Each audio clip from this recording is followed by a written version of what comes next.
안녕하세요, 김윤의 축구약입니다. 오늘 준비한 분석은 월드컵 4강 두 번째 경기인 프랑스와 모로코 경기입니다. 이 경기는 프랑스가 테오와 무아니의 골로 승리했던 경기였고 무실점으로 경기를 마치면서 프랑스가 결승전에 진출하게 되었습니다.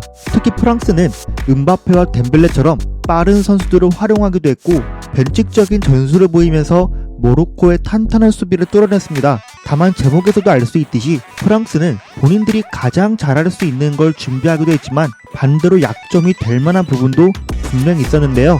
여기서 스탯을 잠깐 참고해보면 모로코가 의외로 점유율을 높게 가져간 점과 두 팀의 패스 시도의 수만 보면 오히려 프랑스가 역습에 가까운 축구를 보여준 것도 알 수 있는데요. 그래서 오늘 분석에서는 프랑스가 준비한 전술은 어떤 것이었고 모로코가 지속적으로 공략하고자 했던 부분들은 어떤 것인지 짚어보려고 합니다. 프랑스부터 먼저 보면 라인업상으로는 4-2-3-1로 나왔지만 후방 빌드업부터 보면 4-3-3에 가까웠다고 봐야 했습니다. 이렇게 되면 쿵데는 측면에서도 뛸 수 있는 선수이지만 이번 경기에서는 안쪽으로 좁힌 채로 변형 백스리를 구축했는데요. 이번 경기 쿵데의 터치맵과 히트맵을 보면 안쪽으로 좁혀 있거나 측면에는 위치하지만 낮은 곳에 위치한 것을 볼 수 있습니다. 때문에 좌측면은 테오는 윙백처럼 전진할 수도 있었고 반대편은 우측면에 덴벨레가 측면에 위치해 프랑스는 3-5-2 포메이션에 가깝게 변칙적으로 보일 수 있었습니다. 이 형태는 프랑스가 주로 지공 상황에서 보였던 상황이라고 보면 되는데요. 이때 음바페는 지도와 같이 투톱으로 계속 위치하는 게 아니라 음바페는 파리에서도 본인이 측면에서 뛰고 싶은 선수이기 때문인지 이 경기에서도 주로 좌측면에 위치하는 경우가 많았어요. 가운데는 지루가 있고 이때는 그리즈만이 전진해줘서 간헐적인 투톱을 만들었습니다. 다만 좌측면 미드필더로 나왔던 포파나가 이선 쪽으로 올라와서 받아주는 게 아니라 거의 하프라인 부근에 위치하다 보니까 측면에서 음바페는 개인 기량으로 풀고 나오거나 테오와 수적 우위 상황을 만들려는 게 최선이었는데요. 포파나의 히트맵을 봐도 포파나가 낮은 쪽에 위치해서 오히려 중원에 위치했기 때문에 안정적으로 경기는 운영할 수 있어서도 프랑스가 좌측면에서는 공격을 푸는데 꽤 어려움을 겪어야 했습니다. 반대로 음바페가 좌측면에 있었기 때문에 이득을 볼 수 있었던 점도 있었는데요.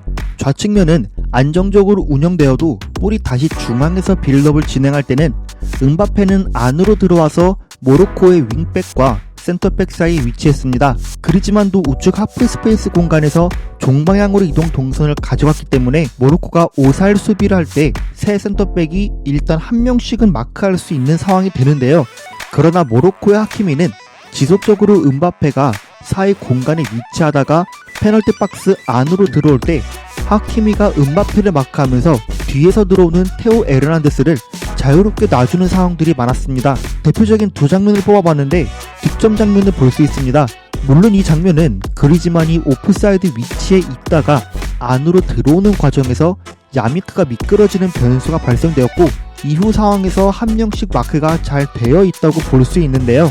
다만 음바페가 측면에 위치해 볼을 받는다기보다 안으로 들어오면서 컷백 이후 슈팅할 수 있는 공간으로 찾아 들어가면서 하키미를 더 안으로 끌고 들어왔기 때문에 테오가 자유롭게 슈팅할 수 있었습니다. 다음 장면도 보면 음바페가 약간 내려와서 받다가 하키미와 다리가 내려오는 상황이었는데요.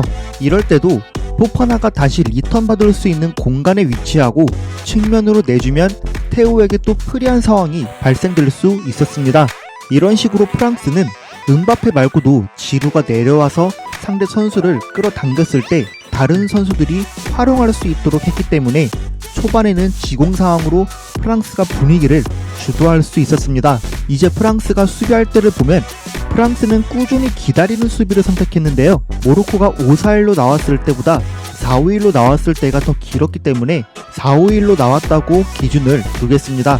반대로 프랑스는 수비할 때 4-4-2 다이아몬드 형태에 가까웠습니다. 음바페와 그리즈만이 투톱으로 있고 지루가 처진 곳에 위치해 지속적으로 암라바트와 충돌했는데요. 암라바트는 인터뷰에서 밝혔지만 지루에게 그만 좀 따라오라고 할 정도로 지루와 포지셔닝상 충돌할 수밖에 없었습니다. 하물며 프랑스의 압박 시작점이 거의 하프라인 기준으로 조금 앞에서 시작하면서 오히려 모로코가 전진할 수 있도록 만들었습니다.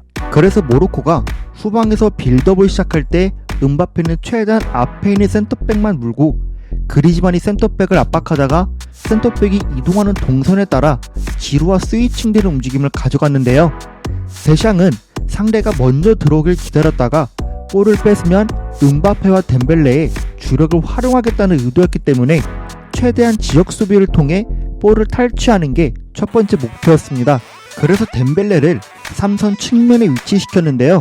이후 중원에서 모로코가 암라바트, 아말라, 우나히는 지속적으로 상대 선수들 사이에 위치해 중원에서 쉽게 볼을 소유하고 앞으로 나아갈 수 있었습니다. 프랑스가 중원에서 밀리게 되면 그리즈만이 가운데 공간까지 내려와 수비를 하면서 3선 라인의 간격에 대한 공백을 메꿀 수 있었지만 실질적으로 그리즈만이 이렇게 내려와도 프랑스가 기본적으로 7명의 수비가 고정으로 위치할 때 3선 사이에는 간격이 발생되는데요.